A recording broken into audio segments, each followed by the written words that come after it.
In 1929, a father and son sail beyond the edge of the known world. Only one returns with a story too incredible to believe. A world within our world. Welcome to the In-Between. I'm Carol Ann, and this is the story that will turn your understanding of Earth inside out.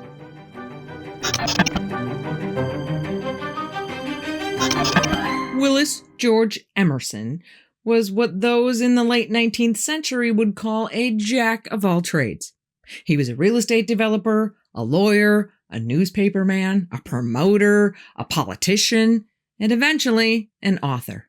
Earlier years that had previously been spent in Chicago, Colorado, Idaho, Kansas, just to name a few, turned into latter years that would see Willis move to California to relax in his retirement and take up writing.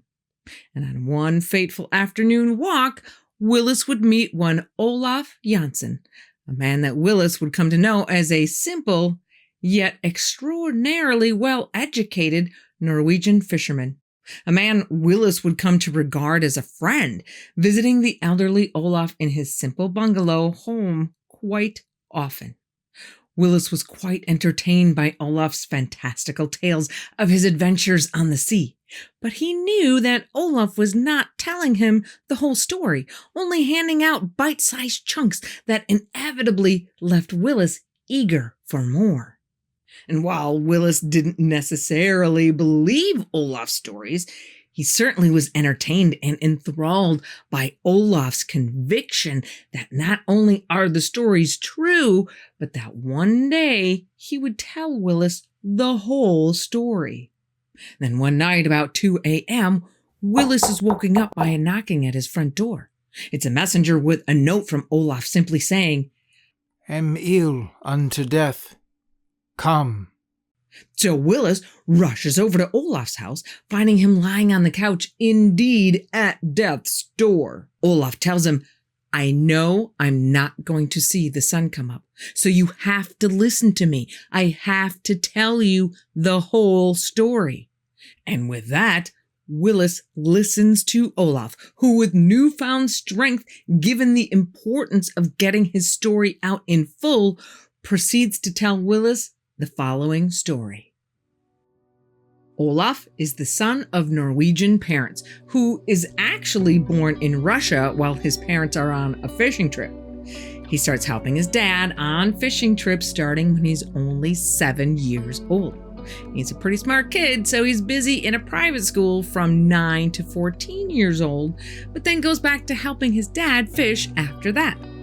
His dad, Jens, is exactly what you would probably picture in your head when you think of a Norwegian fisherman.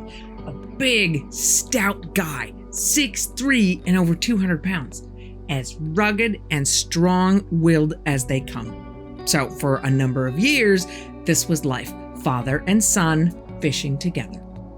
April 3rd, 1829, when Olaf is 19, they set out on yet another expedition.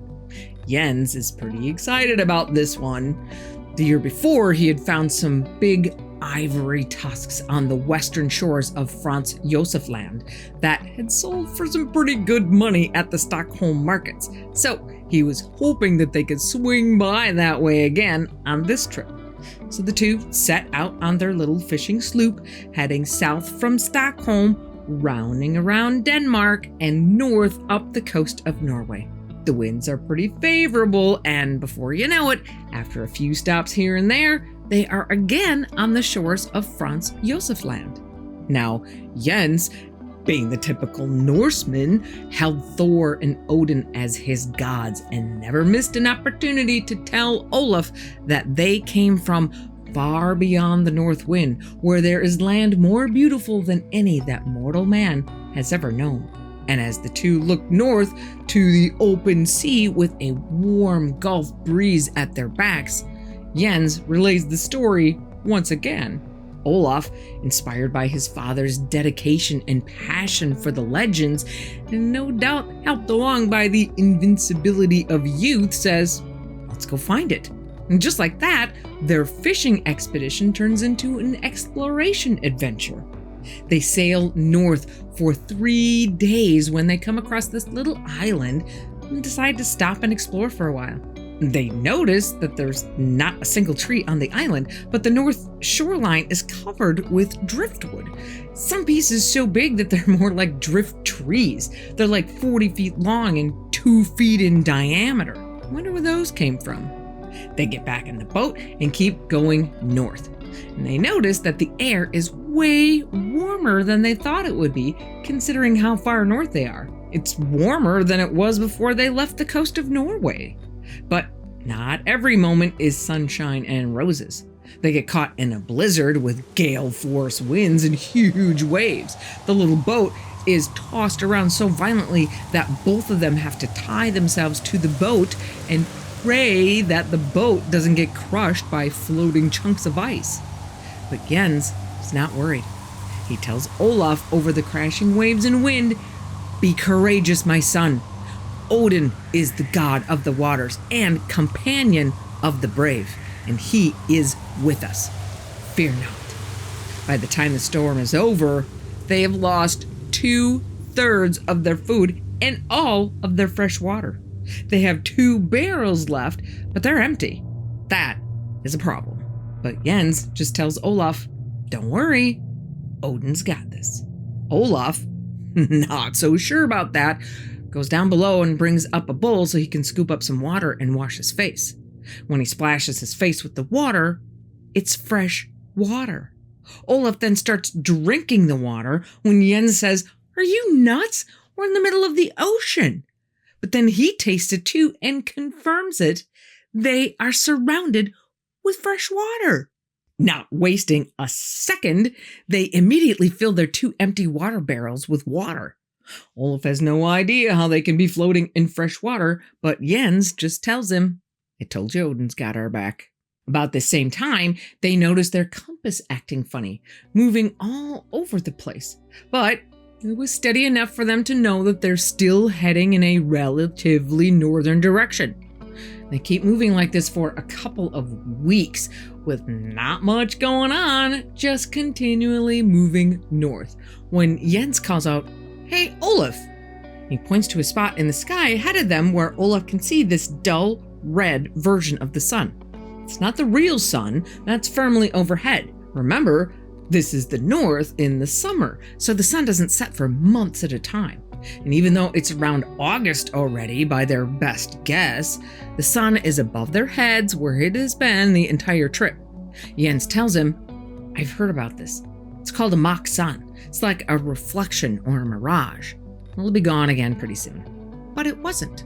As the days go on, they can see that mock sun in the sky at least 12 hours of every 24-hour period. And the more they look at it, they decide it certainly isn't a mirage. It isn't any kind of reflection of the sun. It's a real thing. It must be some kind of planet or something. After a few more days of exhilarating blank ocean views, Olaf has taken a nap. Imagine that. When his father wakes him up. Land.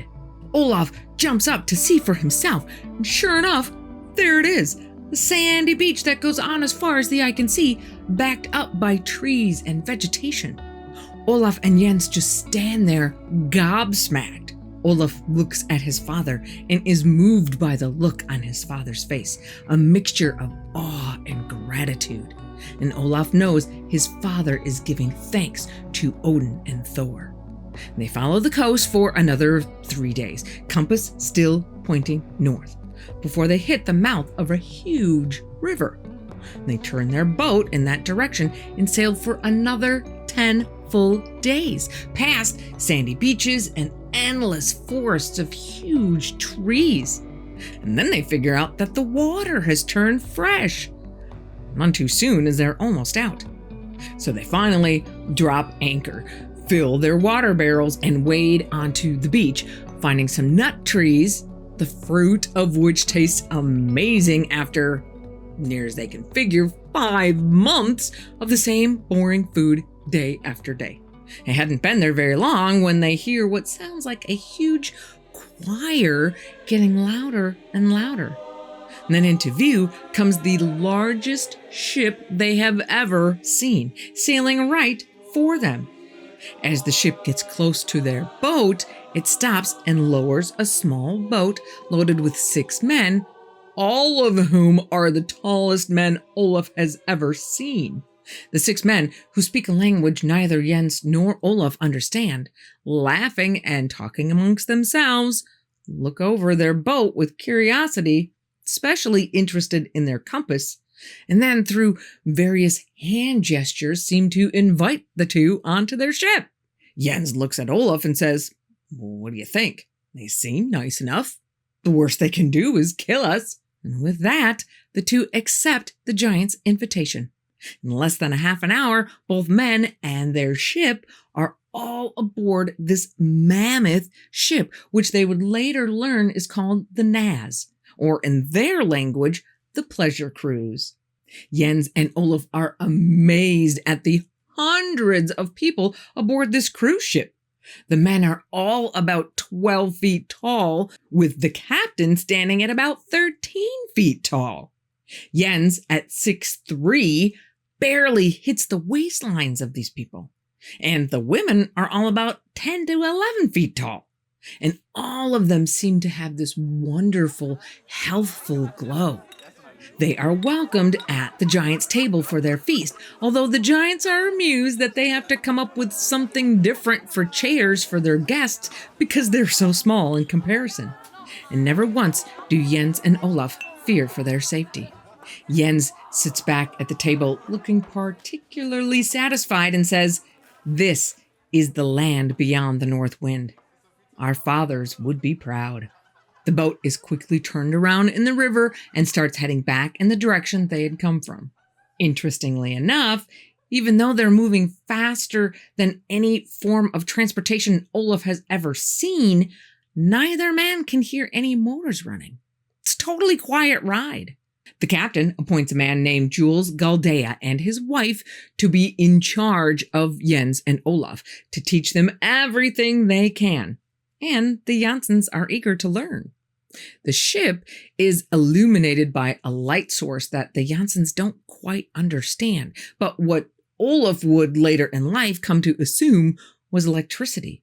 But at that time, in 1829, electricity is not yet a thing for the outer world. They sail for another 2 full days before reaching their destination, noticing along the way that what they thought at first was a mirage, then another planet, that ruddy red globe is now hanging in the sky and illuminating the strange land in full view as their view of the sun continually diminishes until it can't be seen at all.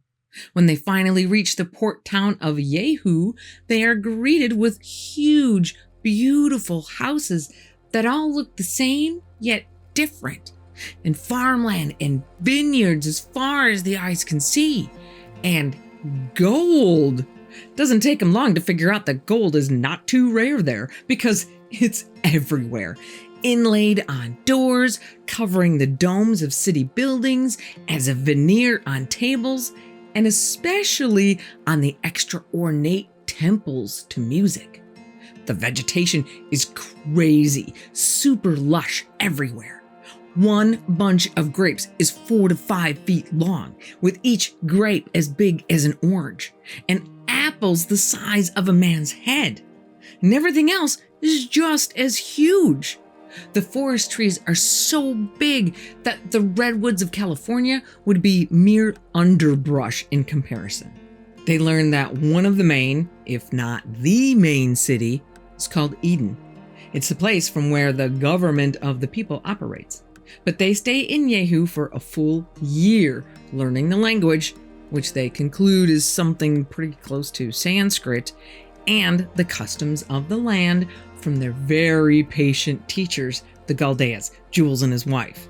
One day, they're visited by an envoy from the ruler in Eden and are grilled for 2 days.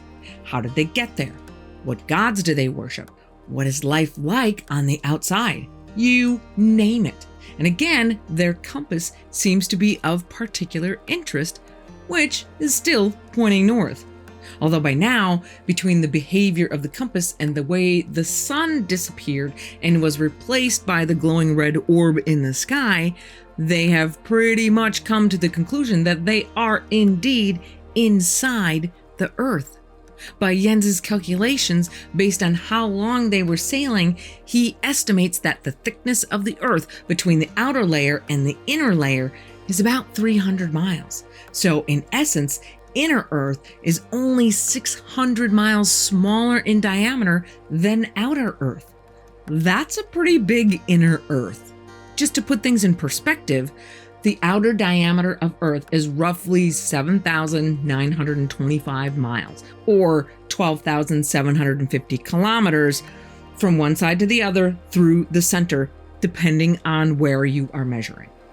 If the crust is 300 miles thick, that makes the diameter of inner Earth roughly, let's call it 7,300 miles, or 11,750 kilometers from one side to the other. That's a pretty big place. And after spending over a year watching and learning more from the people about the red orb in the sky, Olaf and Jens can see that it glows more red in the morning and in the evening. During most of the day, it seems to be shrouded by this white, almost luminescent cloud. And at the base of the orb is black, with lots of little holes in whatever this black is. However, by whatever act of gravity or vacuum that exists on the inside, the orb stays stationary. It's the spinning of the Earth that moves them around the orb. The nut effect? For the people of the inner Earth, it looks like the sun rises every morning in the east and sets every night in the west, just like ours. And when they are at the point during the night where they are passing under the dark base with the holes in it, they can look up and see points of light just like our stars, only a little bit bigger. And the Janssens also learned that the people consider the dark part of the orb as the seat of their god, their Jehovah, the Smoky God as they call it, constantly looking down on and out for the people on the land. Once the two outsiders have been properly vetted, they are taken to Eden by way of some kind of monorail train that's super fast and totally silent. And just a little note, Olaf didn't use the word train. He called it a conveyance because at the time, it was a totally foreign concept for him. Even though moving heavy things on rails had been a regular practice by 1829, the real trains, as we know them today, were just getting started in the US. And these inner Earth trains were not the trains that we know today either. Like I said before, it was a monorail system where the car is kept level and balanced by some kind of flywheel on the roof of every car that, to the best of the Janssens' understanding, worked to kind of almost counteract the effect of atmospheric pressure, creating almost like a vacuum around the car, keeping it upright. They finally get to Eden, and this place is beautiful. It's kind of like a plateau high above the land around it. It's actually the highest point of the inner lands, and this plateau is covered in trees and fruit and flowers, all in full bloom. It's gorgeous. And the plateau is also the spot where a huge freshwater spring flows, feeding 4 rivers: the Euphrates, the Pison, the Gihon, and the Hiddekel. And the Hiddekel is the one that the Janssens sailed in on. And that flow out into the land and divide it into 4 sections. Eventually, they are led into a great hall covered in, you guessed it, lots of gold. And sitting there waiting for them is their little ship, just as it was when it was taken out of the water and transported by the big ship that found them. They are greeted by the great high priest, who stands roughly 14 to 15 feet tall, who talks with them for like 2 hours, asking a ton of questions that his envoys had evidently forgotten to ask, fascinated by the answers from these 2 foreign visitors to his land. At the end, the great high priest asks them what they would like to do now. Do you want to stay here with us or go back home? Jens tells them they would like to stay for a while and explore the rest of this inner land, but then they would eventually like to go home. Mom's waiting for us. The great ruler says, no problem with exploring here. Jules Galdea will escort you anywhere you want to go. But when you're done, I gotta tell you, you might not make it back. It's a pretty dangerous trip. But when the time comes, if you still want to give it a try, we will put your boat back at the mouth of the Hiddekel where you started and wish you Jehovah's speed. So the Janssen boys spend the next year touring around the different countries of this inner world. They learn more about the people, that they usually live to 600 or even 800 years old. They don't even start school until they're 20. They go to school for 30 years, of which a minimum of 10 is spent learning music, with choirs of beautiful singing voices that can be as big as 25,000 people. Their exploration outside of the cities is just as astonishing, walking through forests of trees 1,000 feet tall, birds with 30-foot wingspans, and eggs 2 feet tall. Interesting note about the birds. Not only do they see plenty of species that seem to fit the larger-than-life motif of this whole place, but they see plenty of smaller birds, ones which are pretty much the same size you would see in the trees and forests of either the US or Europe. And about the same time, scientists have noticed that a number of bird species have gone missing. And I say missing because they have disappeared faster than they would if they were going through a normal extinction process. So the question is it possible that some of these bird populations have decided to make the land within their new home? But back to the crazy wildlife. Jules brings Jens and Olaf to a particular beach that's full of thousands of tortoises that are 30 feet long, 20 feet wide, and 7 or 8 feet tall. They see elephants that are 75 feet tall and 100 feet long. There's just something about this place that has the perfect conditions for abundant life. All life, the plants, the animals, and the people. Olaf's not sure, but he thinks it has something to do with the air. There's an energy, almost an electricity to it that is almost palpable. Never for the rest of his long life would he ever feel as good as he did the 2 years he and his father spent in the inner world. After a full year of exploring this inner land, the Janssen boys decide it's time to go back home. So they make their way back to Jehu and spend a full month fixing up their fishing boat, making sure it can withstand what is most likely going to be a challenging run through fields of icebergs. The Galdeas and everyone else are sad to see them go, but they offer them a parting gift of as many bags of gold nuggets as they dare to store on the boat.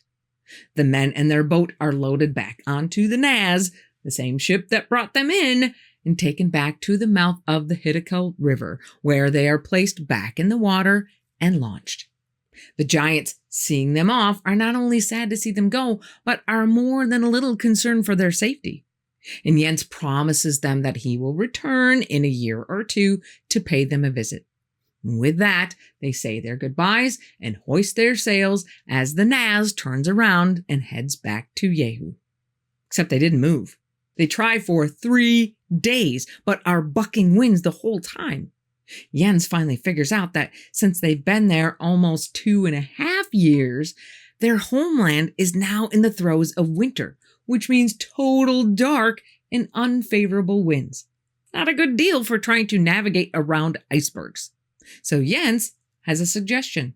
Let's go the other way and sail back down through the inner world, come out the southern end, which is summer right now, and sail home from there. So that's what they do. They have a good wind and a swift current and get to the southern opening in only 40 days, where they drop anchor resupply, and rest up for what is most likely going to be a harrowing ride back to the outer surface. Oh, and they also find some 9-foot-tall penguins. Once they finally set their sails for the outer surface, the first few days are pretty easy. The warm wind from the inside pushes them onward with mild temperatures, and the handoff between the internal red sun to the external yellow sun happens exactly as predicted. But once they get a ways away from the influence of those internal winds, the air starts getting colder, and the icebergs are not far behind. They continue cautiously until they find themselves stuck between two behemoth office building sized chunks of ice that are dueling it out, crashing into one another, sending chunks of ice flying. Olaf and Jens are safe for the moment. They saw the danger with enough time to drop their sails, but as they just bob in the water, all they can do is watch and pray that none of those flying ice chunks come their way. After a few hours, looks like the battle is over as the icebergs start to slowly drift apart, creating a small channel where they can scoot through. It's a risk, though. What if the bergs start coming back together? But they've gotten this far, right? They hoist the sails and shoot on through the narrow passage without a scratch. They spend the next 45 days with a good wind in their sails, kind of hunting and pecking their way through the fields of icebergs, always watching for the open channels to sail through. When Jens says, "You know what, Olaf? I think we're going to make it." They can see that there are just a few more icebergs in their way, an open ocean beyond that. They steal a quick moment to pat themselves on their backs for a job well done. They still have water, they still have food, they still have gold. And the trip northward to home will be a piece of cake when they hear the explosion. At least that's what it sounded like. But in reality, the mammoth iceberg that they're lazily sailing past has just split into pieces.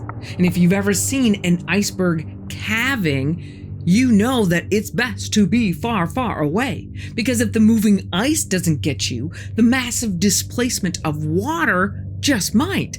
But Olaf and Jens are not far away. They're right next to it. As the outside piece moves and starts to roll on its side, the part that had been under the water rises up under their boat and sends it flying onto the new top of the berg. That actually sounds pretty lucky to me, except that the berg is not finished. Drop an ice cube in a glass of water and you'll notice that the ice submerges for a moment before finding its floating equilibrium. Icebergs do the same thing, but at a slightly slower pace. Olaf is thrown out of the boat and onto the ice, but Jens is stuck in the rigging of the boat.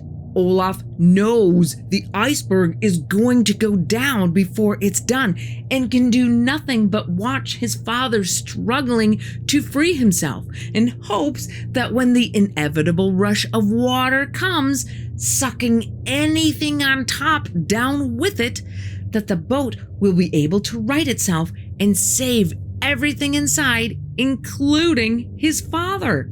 The iceberg does exactly what Olaf thought it would and starts to sink under the surface as icy water comes rushing at him from all sides. And a moment later, everything goes dark.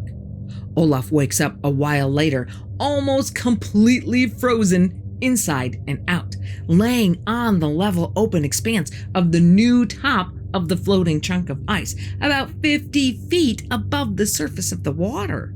But no sign of the boat.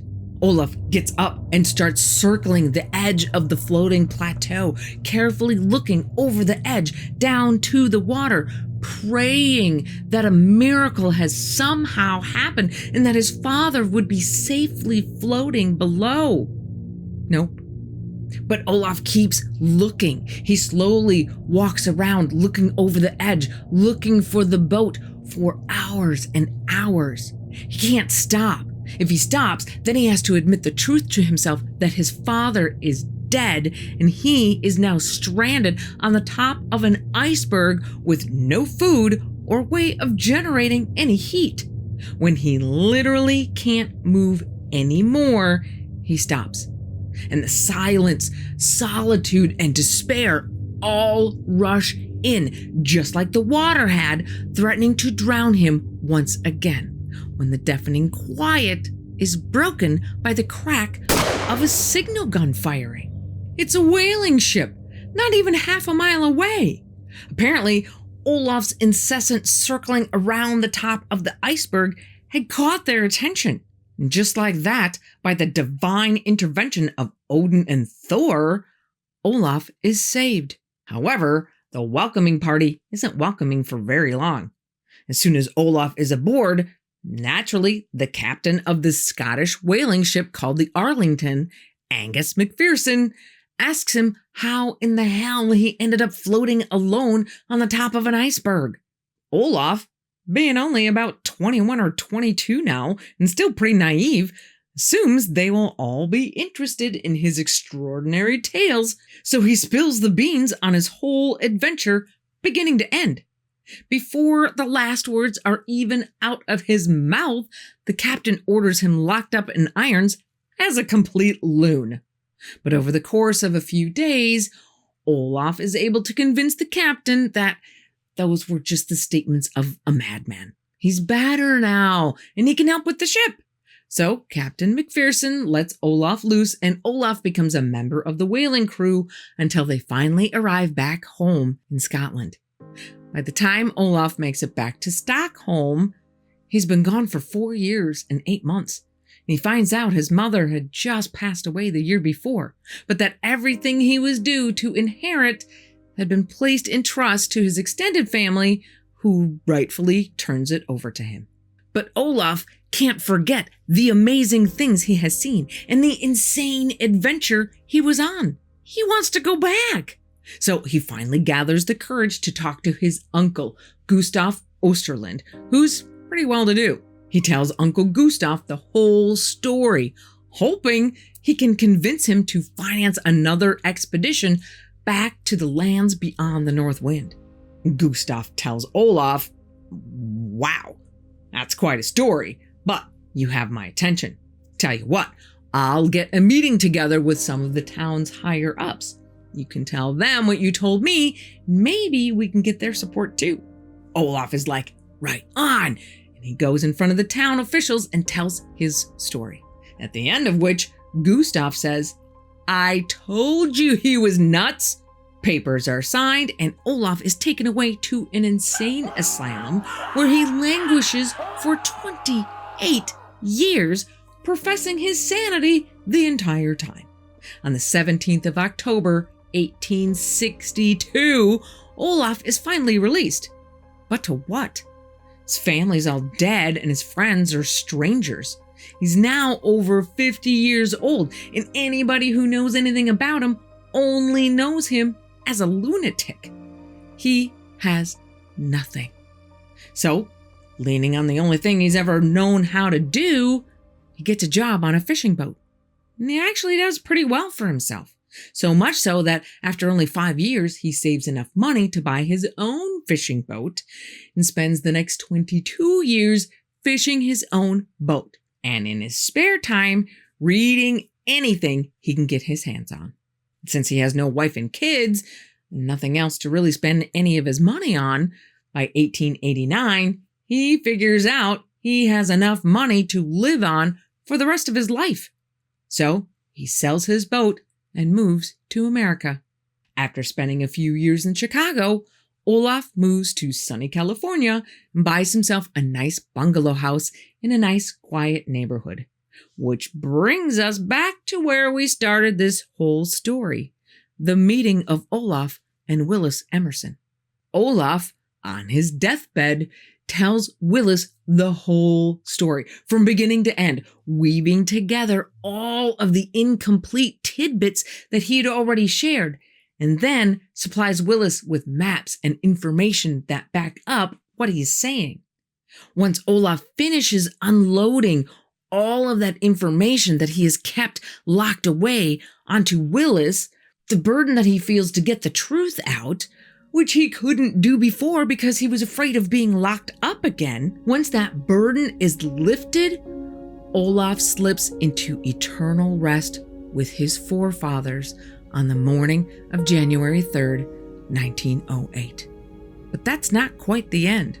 Olaf makes Willis promise to share his story with the world, which Willis does by documenting Olaf's entire story in a book called The Smoky God, which he publishes in that same year, 1908. The book is now in public domain, so you can just go search it up right on Google, download it, and read it for yourself. It's actually a pretty quick read. So is it real? Well, on the one hand, while Willis states in the book's foreword that this is a true story, wouldn't be the first time that a fiction author has used that tool to help their readers suspend their disbelief for a while. And all of Willis's other books were fiction. On the other hand, this book is full of footnotes where Willis passes along the corroborating evidence that backs up his account. Is it smoking gun evidence? Of course not, but it certainly makes Olaf's claims more compelling for sure. And there are some rather intriguing passages that talk about not only the monorail system that he traveled on, but also something akin to a modern-day cell phone, neither of which would have been anywhere close to real life in 1830s Scandinavia or the US. Now, the monorail could probably be explained by saying that the railroad system was well established by the beginning of the 20th century when Willis wrote the book, so maybe he just took that idea and ran with it. Same goes for the cell phone, which Olaf describes as, by some device which I cannot explain, they hold communion with one another between the most distant parts of their country on air currents. Could Willis have just been a great science fiction writer, taking what is new to them and taking it to the next level? Sure. Tesla even filed a patent application in 1903 for a wireless phone. But I find it hard to believe that those two instances are the only glimpses into his science fiction genius, because he certainly didn't ever rise to fame as a science fiction author. Do we have anything going for us in favor of this being true? We do. Thanks to a YouTube channel called Webflix, we know that while there is no record of Olaf entering the US through Ellis Island, there is a record of him living in Chicago and a record of him being in California at the same times that Willis describes. And not only that, but there is proof that the captain of the Scottish whaling ship, Angus MacPherson, also existed, with an entry in the 1841 Scottish census showing him to be 45 at the time, born in 1796 in Inverness, Scotland, with his occupation listed as a merchant seaman. Also, and I get that this is circumstantial, but the book is littered with footnotes for supporting information that were provided by Olaf. Can't say that I've ever read a science fiction novel with real-world footnotes. So I ask the question again. Is it real?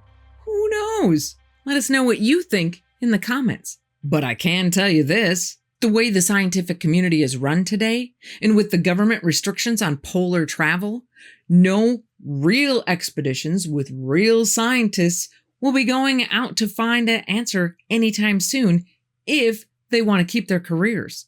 My personal hope is that with the increase of knowledge and technology that we see every day, we, the people, will be able to find out for ourselves. I have said many times to fans of this channel, belief is not necessary, only enjoyment. And with that mantra in mind, I would invite you to find this book and give it a read. It's a short, easy read that is way more entertaining with much better descriptions than I've given here. Give it a read and let me know what you think. If you'd like to continue your expedition into our weird world, click right here. Be careful out there, and I will see you here again on the In-Between.